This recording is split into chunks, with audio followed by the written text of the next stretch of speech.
Okay, good morning all of you. So in last class I have started Newton's third law. जो last class थी हमारी, last class में Newton's third law start किया था, है ना?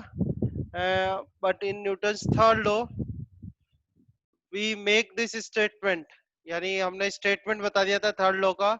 Third law का statement क्या था कि there is a reaction of every action. Okay.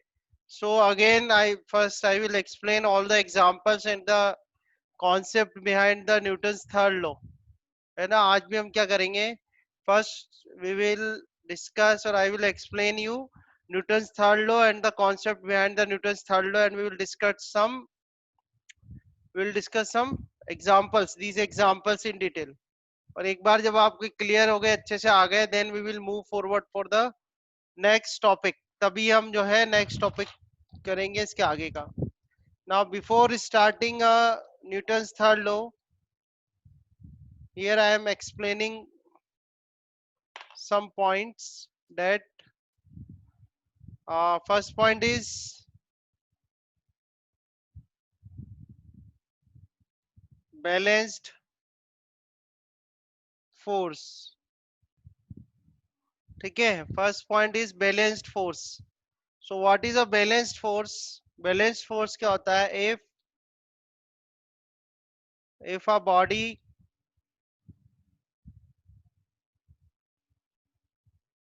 remains in rest, ठीक है, remains in rest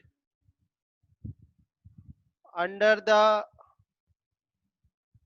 action of number of forces, then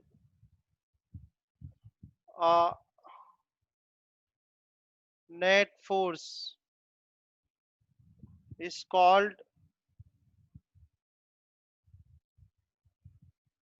balanced force.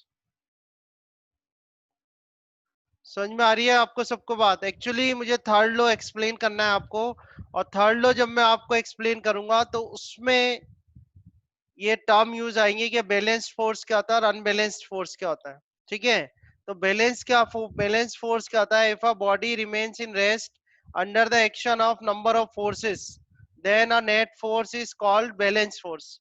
कोई बॉडी है, उस पर बहुत सारे फोर्स लग रहे हैं, पर उस फोर्स लगने की वजह से जो बॉडी है वो रेस्ट में ही रहती है. ठीक है, यानी कि एक्सेलरेट नहीं करती है. The body remains in rest. ठीक है, then that force is called balance force. ठीक है, like if I draw a diagram, this diagram, and in this diagram there is a force F1. F1 is of 4 Newton. ठीक है, ऐसे दूसरा force है F2. F2 is also a 4 Newton. ठीक है, तो अगर नेट फोर्स निकाला जाए तो नेट फोर्स कैसे निकालेंगे? मैंने आपको साइन कन्वेंशन सिखा रखे हैं. देखो, अगर आप इस तरफ जाते हो तो प्लस एक्स होता है, इधर माइनस एक्स होता है, इधर प्लस वाई, और नीचे क्या होता है? Minus Y. तो आप प्लस एक्स की तरफ जा रहे हो तो ये इस तरफ जा रहा है राइट साइड में, तो ये प्लस का 4 हो जाएगा और माइनस का 4. तो नेट आंसर कितना आ रहा है आपका? 0 न्यूटन. नेट आंसर कितना है आपका? 0 न्यूटन. तो ये जो नेट फोर्स है, ये जो नेट फोर्स लग रहा है, ये बैलेंस फोर्स है या अनबैलेंस फोर्स है? ये बताओ, ये बैलेंस फोर्स होगा या अनबैलेंस फोर्स होगा? बैलेंस फोर्स होगा. ठीक है, so this net force is a balance force. इस अकेले F1 को नहीं कह सकते हो आप बैलेंस फोर्स. ठीक है, जब आपने नेट फोर्स निकाला तो कैसा आया? Balance force. तो अब आप दो बातें इंपॉर्टेंट ध्यान रखना. एक्चुअली मैं यहाँ सिर्फ रेस्ट की ही बात कर रहा हूँ. ठीक है, तो नेट फोर्स क्या आ गया अपना? जीरो आ गया. मतलब ये बैलेंस फोर्स है, बॉडी किस में रहेगी? रेस्ट में रहेगी. ठीक है, तो आप ये बताओ कि जब बैलेंस फोर्स लगेगा तो बैलेंस फोर्स के केस में the shape of a body would change और नॉट. ये ध्यान रखना. मैं सब क्यों बता रहा हूँ आपको? मुझे थर्ड लॉ एक्सप्लेन करना है, थर्ड लॉ में कुछ बातें बतानी है आपको, इसलिए मैं एक्सप्लेन कर रहा हूँ. The shape of a body would change और नॉट, नहीं होगी. तो ये इंपॉर्टेंट क्वेश्चन आपके, आप अगर कोई भी एनसीईआरटी की बुक या कुछ देख रहे हो, the shape of a body would change। ठीक है, आपके बुक में ऐसे क्वेश्चन मिल जाएंगे आपको, जिस क्वेश्चन में लिखा होगा कि किसी बॉडी पर फोर्स लगाया और फोर्स लगाने की वजह से उस बॉडी में कोई मोशन नहीं हुआ पर उस बॉडी की शेप चेंज हो गई। तो बताओ कौन सा फोर्स है उस पे, बैलेंस फोर्स है या अनबैलेंस फोर्स? तो क्या आंसर आएगा बताओ, क्या आंसर बनेगा? हाँ, बैलेंस फोर्स होगा ना भाई। हाँ, it will be a balance force. Question ध्यान से एक बार और सुनो, क्वेश्चन ये है कि किसी बॉडी पर फोर्स लगाया गया, that a force will act on a body and due to this force the body will not move but it shapes change. Body move तो नहीं हुई पर उसकी शेप चेंज हो गई। तो शेप चेंज हो गई तो कौन सा फोर्स लग रहा है उस पे? तो कौन सा फोर्स लग रहा होगा? Balance force. आपको ध्यान रखना है, इस तरीके का क्वेश्चन आपको मिल जाएगा। ठीक है, तो नेट फोर्स जीरो है तो मतलब ये कौन सा हो गया? बैलेंस फोर्स हो गया। ठीक है, आगे देखते हैं इसी में। अगर now if I right a definition of unbalanced force, unbalanced force की डेफिनेशन अगर लिखा जाए, अनबैलेंस्ड फोर्स, तो मैं वापस ये डायग्राम बनाता हूं, यहां पर देखना आप। वापस से बॉडी है, बॉडी का मास दिया हुआ है आपको, मान लो 10 किलोग्राम मास दिया हुआ है इस बॉडी का। 10 किलोग्राम का मास है, इस पर यहाँ पर F1 लगाया गया। F1 इज 100 न्यूटन, एंड इधर से इधर फोर्स लगाया गया F2, this is F2 is equal to 50 newton. आपसे कहे कि नेट फोर्स कितना होगा, नेट फोर्स बताओ कितना होगा इसमें? अभी ये बताओ डायग्राम, हाँ मैं बता दूंगा कैसे शेप चेंज होगा, ये बताता हूँ आपको। ये नेट फोर्स बताओ इस केस में कितना होगा?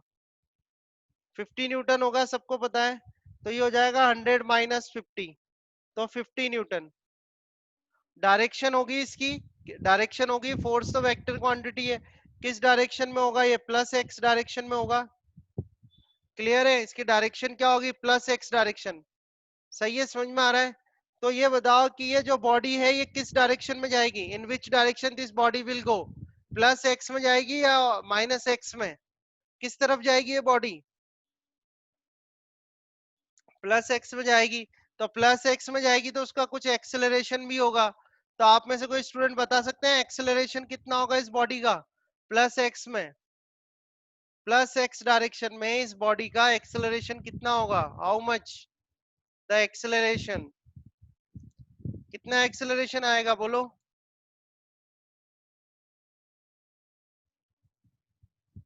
एक्सेलरेशन कितना आएगा, कैसे निकालोगे? कौन सा फॉर्मूला है जिसमें फोर्स और मास दिया होता है एक्सेलरेशन आ जाता है? Newton second law. तो न्यूटन सेकंड लॉ से एफ इजिकल टू क्या होता है? एम ए होता है ना। न्यूटन सेकंड लॉ से एफ इजिकल टू कितना होता है? M A. तो ए इजिकल टू कितना आ जाएगा? F by M. ठीक है, तो आप ये बताओ कि ये बॉडी जो राइट साइड में जा रही है, ये राइट साइड कितने फोर्स की वजह से जा रही है? कितना फोर्स लग रहा है इसका राइट साइड में? कितना फोर्स लग रहा है? एफ एन लग रहा है। और मास कितना है? एम। एफ एन कितना है? 50। मास कितना है? 10। तो कितना आ जाए? How much it will be acceleration? 5 metre पर सेकंड स्क्वायर। आ रहा है नहीं आ रहा? किसी को दिक्कत है इसमें? किसी को दिक्कत है क्या? एनी वन ऑफ यू, किसी को प्रॉब्लम है? ठीक है, तो नहीं है ना दिक्कत, वैसे ही मैंने एक्सप्लेन कर दिया आपको with example.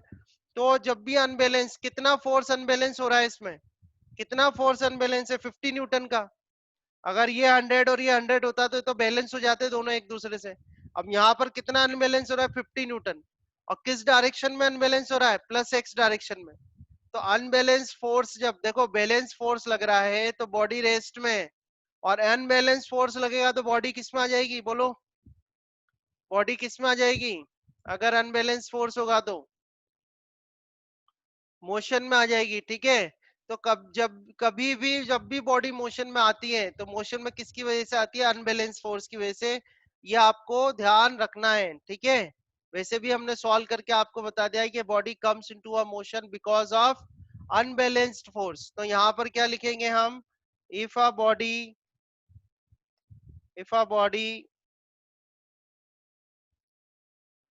comes into a motion from rest or bring to rest from motion, then the net force acting on a body is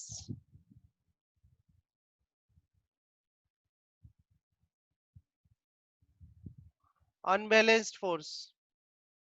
ठीक है, कोई बॉडी, अभी तो आप यही ध्यान रखना जो मैंने मेन आपको बताया आपकी क्लास में, यानी इस स्टैंडर्ड पर आप ये ध्यान रखें, body comes to motion from rest, if a body comes to motion from rest, कोई भी बॉडी है वो रेस्ट में है, हाँ नोटबुक कर दी मैंने ऊपर, कोई भी बॉडी अगर रेस्ट में है और रेस्ट से अगर वो मोशन में आती है तो मोशन में सिर्फ किसकी वजह से आएगी, it will come into a motion only because of the unbalanced force.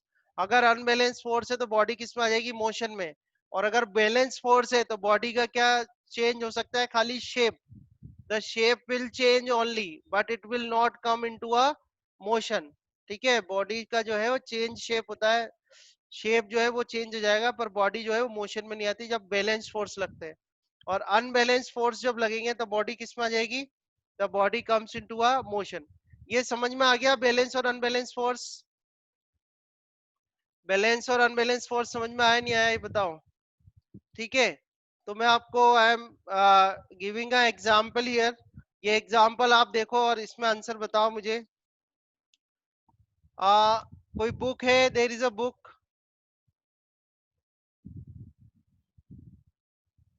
This is a book of mass M, now it is resting on a table, किसी टेबल पर ये बुक रखी हुई है, दिख रहा है आपको सबको, ये बताओ, एक बुक है जो कि टेबल पे रखी हुई है ना, ये बताओ कि ये जो बुक है इस बुक पे कोई फोर्स अप्लाई हो रहा है क्या अभी, any force is acting on this book, book जो है बुक को एनालाइज करना है, इस बुक पे कोई फोर्स अप्लाई, अभी कोई फोर्स एक्ट कर रहा है क्या इस बुक पे, नो, यस पलक, चिन्मय, नैतिक कह रहा है नो, नो, हर्ष ने बोला है gravity, Angel Jain no, Bhavya Agrawal no. तो ये तो हमने डिस्कस किया हुआ है कि if anything is in the gravitational field of earth then the force of gravity will act on that body, कोई भी बॉडी अगर है और उसके अंदर कोई मास है, और लॉ वगैरह अभी छोड़ दो, अभी लॉ की बात नहीं कर रहा हूं मैं, थर्ड लॉ कुछ लॉ की बात नहीं कर रहा, अर्थ पर कुछ भी है अवेलेबल, कोई भी बॉडी अर्थ पर है तो उस पर ग्रेविटेशनल फोर्स तो लगेगा या नहीं लगेगा, if there is a body on earth then अर्थ की जो ग्रेविटेशनल फील्ड है उसके अंदर कोई बॉडी है तो उस पर ग्रेविटेशनल फोर्स तो लगेगा।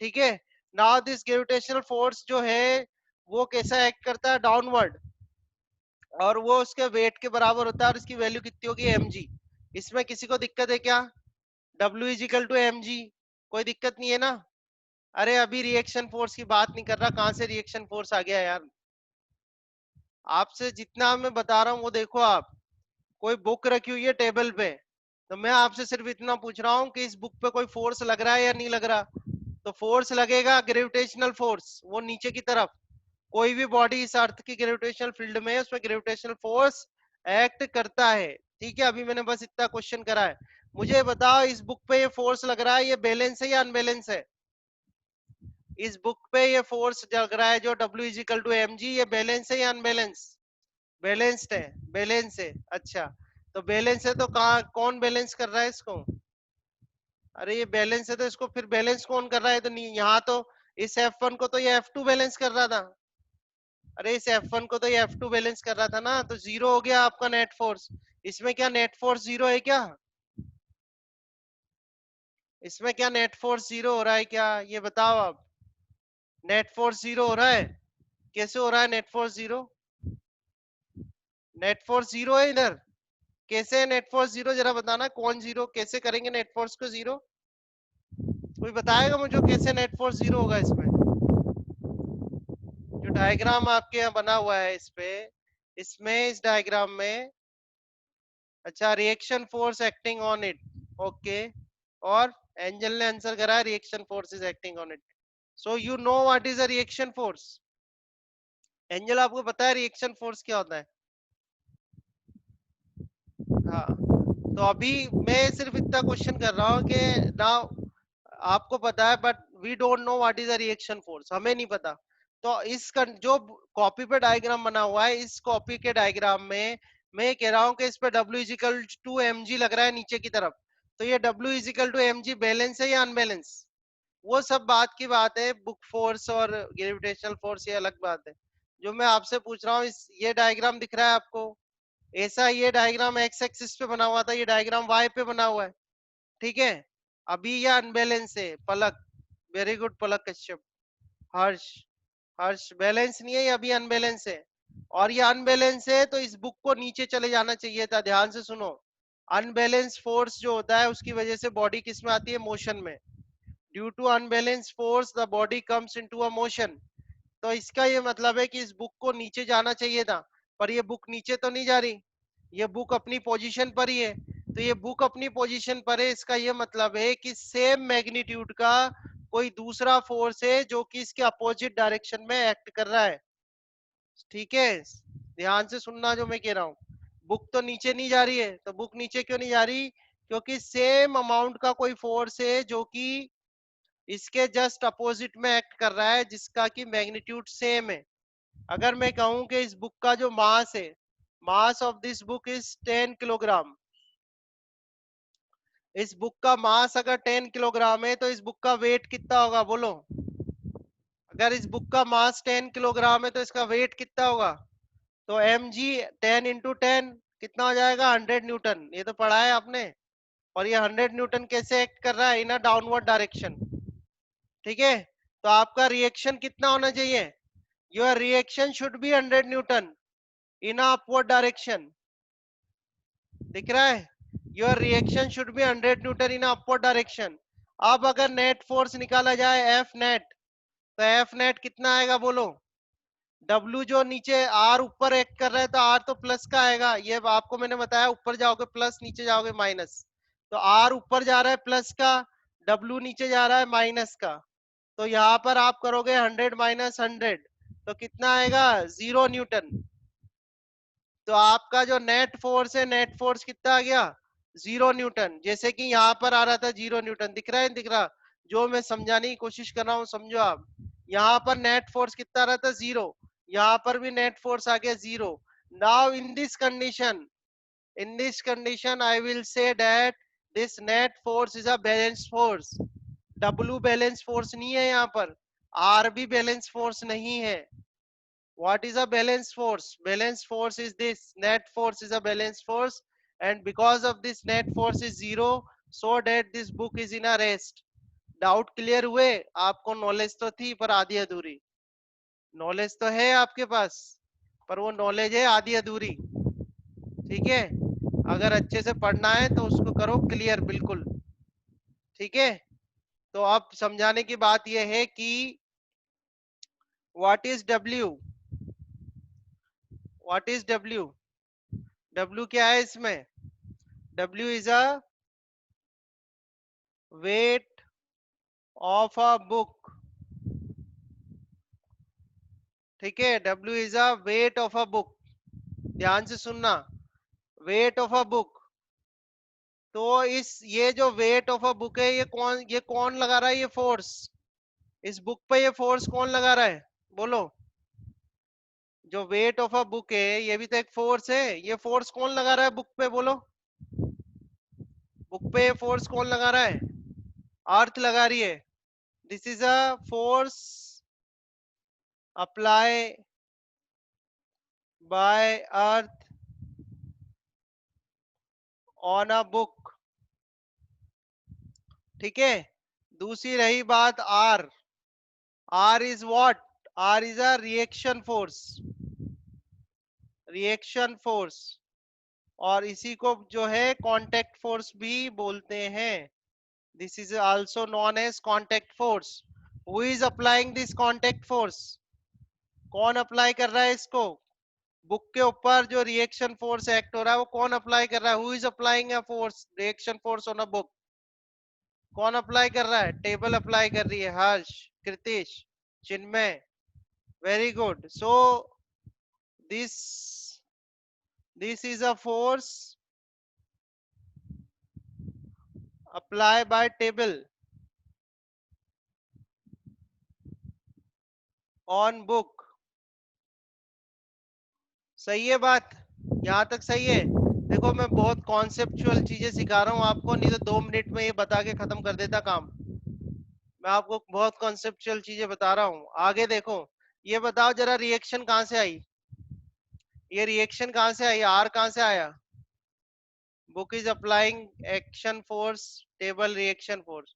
हाँ, तो आप कह रहे हो कि बुक ने क्या करा? एक्शन अप्लाई करा, तो टेबल ने उस पर रिएक्शन अप्लाई करा। ठीक है, ऐसे कह रहे हो आप? अगर बुक में देखें, अगर बुक को आप एनालाइज कर रहे हो, बुक को एनालाइज कर रहे हैं, तो बुक पर तो डब्ल्यू फोर्स, तो ये तो अर्थ लगा रही है, और आर जो है वो रिएक्शन फोर्स है। ठीक है, और डब्ल्यू और आर बराबर है, इसलिए बुक क्या है? स्टेशनरी है। ठीक है, तो आप, हाँ बिल्कुल सही है आपकी बात। तो हाँ, यहाँ तक आ गया ना समझ में? हाँ चिन्मय, आंसर सही है आपका। तो पहली बात, बैलेंस फोर्स और अनबैलेंस फोर्स। अगर मैं आपसे कहूं कि ये डब्ल्यू बैलेंस है या बैलेंस फोर्स है या अनबैलेंस फोर्स, बताओ। Weight is a balance force और अनबैलेंस फोर्स? बोलो जल्दी से, बताओ। W is a balance or unbalanced? It is a unbalanced force. R is also unbalanced force. But जब आपने इसको एनालाइज करा इस बुक के ऊपर इस तरीके से, तो जो नेट फोर्स आया वो 0 आया। तो कहने का ये मतलब है कि W और R मिलके जो फोर्स बना रहे हैं, W और R मिलके जो फोर्स बना रहे हैं नेट फोर्स, वो है balance force. So this is a balance force. This is a balance force. Clear हुआ, नहीं हुआ डाउट सबको? ठीक है, अब मुझे बताओ, this W is a action, this W is a action and this R is a reaction. ठीक है, नाउ मैग्नीट्यूड, मैग्नीट्यूड की अब अगर मैं बात करूं, तो W इज इक्वल टू आपका आ रहा था 100 न्यूटन, और R इज इक्वल टू भी है 100 न्यूटन। तो magnitude is same, magnitude is same. बात करें अगर डायरेक्शन की, बात करें अपन अगर डायरेक्शन की, तो W कैसा एक्ट कर रहा है? डाउनवर्ड। और R कैसा एक्ट कर रहा है? अपवर्ड। इसका मतलब अपोजिट इन डायरेक्शन। समझ में आई बात? तो यहां पर आ जाता है न्यूटन्स थर्ड लॉ। यहां पर क्या आ जाता है? Newton's third law. Newton's third law क्या कहता है? There is a reaction of every action. ध्यान से सुनना, ये तो सब आ गया आपको समझ में, इधर तो कोई दिक्कत नहीं है। अब ध्यान से सुनो, there is a reaction of every action. ठीक है, there is a reaction of every action, but it is equal in magnitude. You can see here same, same I can say same or I can say equal, but it is equal in magnitude but opposite in direction. समझ में आ गया? This is equal in magnitude but opposite in direction. समझ में आया? Clear है? बोलो, किसी को कोई क्वेश्चन करना हो तो पूछो। किसी को कोई क्वेश्चन करना है? You can see here, this is a reaction of this action, and you can see that reaction is equal in magnitude but opposite in direction. Okay, or just remember what is W. W is a weight, W is a force acting on this book due to earth. इस book के ऊपर अर्थ जो force लगा रही है वो force है W। और R क्या है? R is a force applied by the table. R is a force applied by the table on a book. So these both are the different forces. But R जब तक नहीं आएगा जब तक डब्ल्यू नहीं होगा, इसलिए हम इनको एक्शन और रिएक्शन कह रहे हैं। तो इसलिए समझने की कोशिश करो, इतनी जो पार्ट मैंने आपको सिखाया है, इतना कुछ ये इसलिए सिखाया है कि मैं चाहता तो यही इसको खत्म कर देता है बोल के, बट इतनी सारा जो एक्स्ट्रा मैंने बताया ताकि आपको डाउट ना रहे। किसी भी तरीके का। और ये जो कंफ्यूजन आप अभी कह रहे थे कि सर ये बैलेंस है, तो आई थिंक अब आपको समझ में आ गया होगा कि बैलेंस कैसे निकालते हैं, अनबैलेंस कैसे निकालते हैं। समझ में आया? क्लियर है सबको? It is clear now? ठीक है, अब आगे बढ़ते हैं हम। आगे देखते हैं कि let's see here, let's see one more example I am showing here, that there is a two balls, this is a one ball and this is another ball. Now these two balls are in a contact with each other. तो ये तो हो गई ball ए और ये हो गई ball B, और ये पूरा हो गया एक सिस्टम। ध्यान से समझने की कोशिश करना, ये हो गया एक सिस्टम। अब इस सिस्टम में जब भी ये टच हो रहे हैं तो ए वाले ने बी पे फोर्स लगाया F1, ऐसे बी वाले ने ए पर फोर्स लगाया F2। ठीक है, अब ये F1 जो है, F1 जो फोर्स है वो ए ने लगाया बी पे और बी ने लगाया ए पर F2। ध्यान से समझना। और ये जो पूरी दोनों बॉल्स हैं वो किसमें है? रेस्ट में है। दोनों बॉल्स यानी कि जो ये सिस्टम है वो किसमें है? रेस्ट में है। ठीक है, तो आपको ये बताना है कि F1 और F2 के बीच का रिलेशन क्या होगा। F1 और F2 जो है वो क्या इक्वल इन में? हाँ, F1 और F2 मिलके क्या बनाएंगे? Balance force. तो मैं ऐसे लिख सकता हूं कि F1 is equal to minus F2 in direction and F1 is equal to F2 in magnitude. या आप मैथ्स में पढ़ोगे इसको, मोड कहते हैं इस तरह से। तो ध्यान से सुनना, मैग्नीट्यूड में तो दोनों बराबर होंगे, मैग्नीट्यूड में तो दोनों बराबर होंगे, पर डायरेक्शन में क्या होंगे? ये अपोजिट। ठीक है, और दोनों मिलके क्या बनाएंगे? Balance force. इसलिए जो है जो बॉडी है वो किस में रहेगी? आपकी रेस्ट में। अच्छा, ये जो F1 is equal to minus F2 लिखा है, समझ में आ गया सबको? F1 is equal to minus F2 क्यों लिखा मैंने? समझ में आया? ठीक है, क्योंकि F1 और F2 की जो डायरेक्शन है वो अलग अलग है। F1 की डायरेक्शन कहा जा रही है आपकी, हाँ, मैग्नीट्यूड तो दोनों के बराबर होंगे पर डायरेक्शन क्या होगी? अपोजिट होगी। इसलिए F1 और F2 है तो बराबर, बट डायरेक्शन उनके अलग है, इसलिए काय का साइन आ गया माइनस का। ठीक है, समझ में आया ना आपको सबको? ये मैं क्यों बता रहा हूं? मैं आपको पढ़ाऊंगा मोमेंटम कंजर्वेशन लॉ, और मोमेंटम कंजर्वेशन लॉ में एक डेरिवेशन कराऊंगा आपको। उस डेरिवेशन के अंदर ये कॉन्सेप्ट काम आएगा। ठीक है, तो ये समझ में आ गया? ठीक है, क्लियर है? चलो ठीक है, क्लियर है, बहुत अच्छा है। अब आगे हम बात करते हैं। आज तो मुझे लगता नहीं है कि मैं जा पाऊंगा उस टॉपिक पे, मोमेंटम पे, बट फिर भी ये टॉपिक्स जो थे इनको ले लेते हैं। Now let's see here. अब आपको आई थिंक सारे डाउट क्लियर है यहाँ पर। अच्छा, यहाँ पर ये लिखा हुआ है कि action and reaction act on two different bodies. ठीक है, और एक चीज और है, एक पॉइंट और बताते हैं आपको।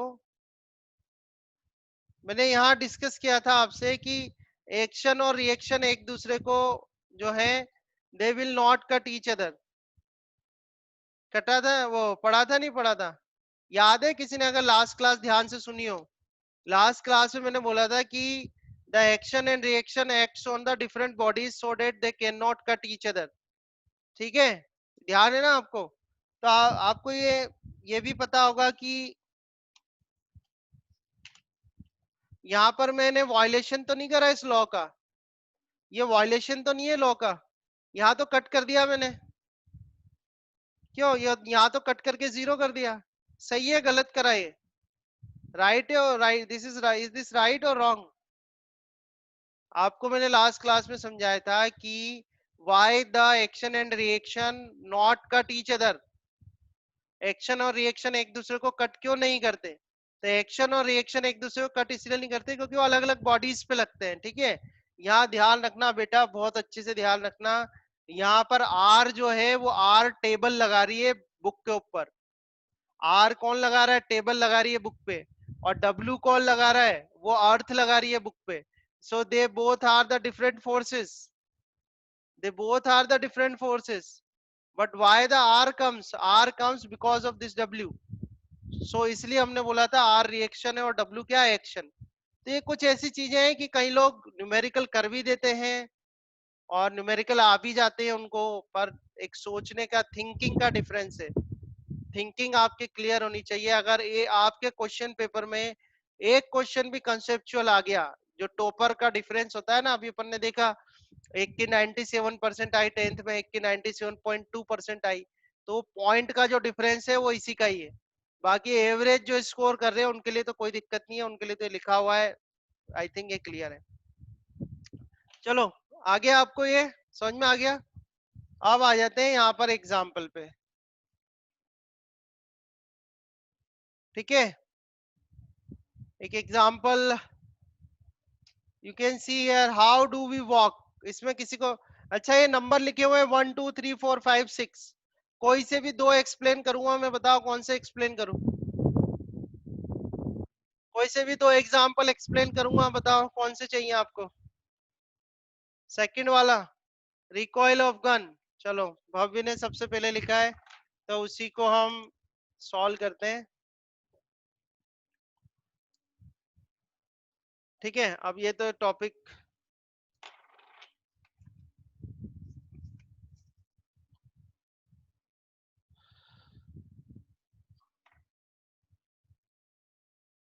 No, the when the action and reaction will not cancel each other.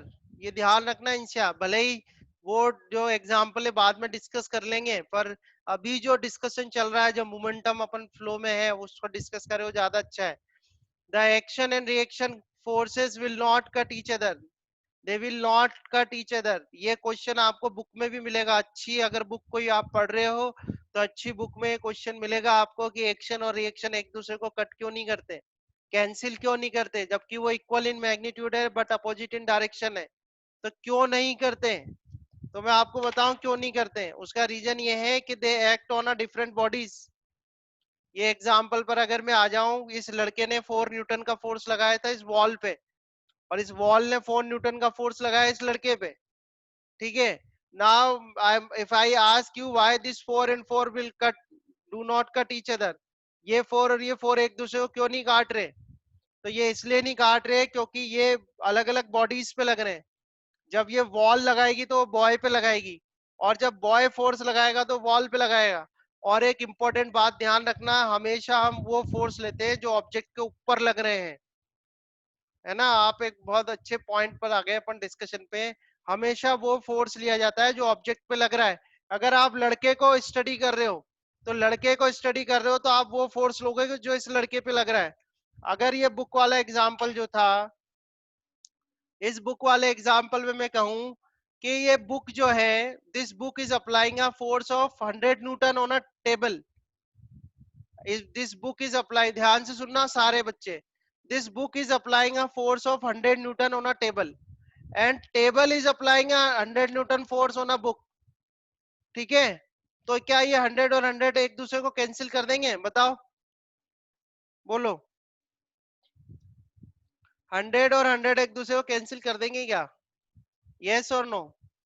ये बुक रखी हुई है इस टेबल पे, ये रखी है बुक, इसका वेट है 100 न्यूटन, वो 100 न्यूटन नीचे एक्ट करा. आप कह रहे हो इसकी वजह से टेबल भी लगाएगी 100 न्यूटन, तो टेबल ने भी लगा दिया 100 न्यूटन. ये बताओ, ये 100 और 100 एक दूसरे को कैंसिल कर सकते हैं क्या, यस और नो, यस और नो, बोलो. नहीं कर सकते, नो. और मैं बताऊं क्यों नहीं कर सकते. अगर आप इस बुक का डायग्राम बनाओ, अगर इस बुक का डायग्राम बनाया जाए, तो इस बुक पर कौन फोर्स लगा रहा है, ये टेबल लगा रही है, और ये टेबल कैसे लगा रही है, ऊपर की तरफ 100 न्यूटन का. समझ में आया. So this 100 newton is a force apply by a table on a book.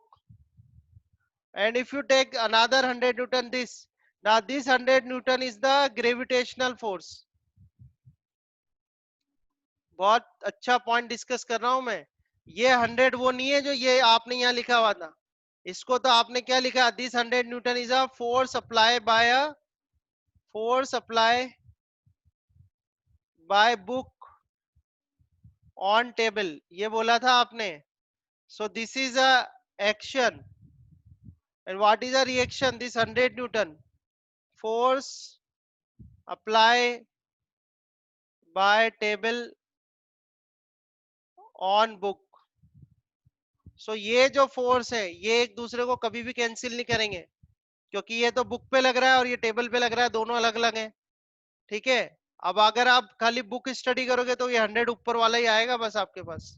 तो इसलिए एक्शन और रिएक्शन फोर्स कभी भी एक दूसरे को कैंसिल नहीं करते, क्योंकि वो अलग अलग बॉडी पर एक्ट करते हैं। ठीक है। पर आप जब फोर्स को बैलेंस करोगे, जैसे ये वाला डायग्राम है, अगर इसमें फोर्स बैलेंस किया जाए तो ये 100 न्यूटन तो क्या है, this is 100 newton is a force apply by the table on a book. This 100 newton is a force, ध्यान से सुनना, नहीं अभी अर्थ पर तो वेरी नहीं करेगी, वो अलग बात है। देखो ये 100 न्यूटन क्या है, this 100 newton is a force apply by the table on a book and this 100 newton is a gravitational force apply by the earth on a book. तो इनको आप बैलेंस कर सकते हो, नेट फोर्स ये आ जाएगा आपका 100 माइनस 100 और 0 न्यूटन। तो ये जो आपने बैलेंस करा है, this is a different thing and this is a different thing. समझ में आया? किसी को कुछ पूछना है तो बताओ बस, किसी को कोई क्वेश्चन है? अब बाकी तो फिर अब मैं नेक्स्ट क्लास, अभी तो इसमें से बता दो या ओके कर दो। ठीक है, कोई दिक्कत नहीं है। एक स्टूडेंट ने पूछा है sir recoil of a gun, तो ये गन बनाते हैं अपन, ये आपकी गन हो गई, गन के अंदर बुलेट हो गया ये। ठीक है। अब अगर आप बुलेट को फायर करते हैं, when you fire a bullet then a force will act on a bullet, so this force is work as a action and because of that this gun will go in this direction and this is a reaction। समझ में आया भाई? जब भी आप bullet को fire करेंगे तो bullet will go in this forward direction, the gun will go in a backward direction, और ये गन जो बैकवर्ड डायरेक्शन में जा रही है इसी को बोलते हैं recoil of gun. Momentum conservation में मैं इसका डेरिवेशन कराऊंगा आपको।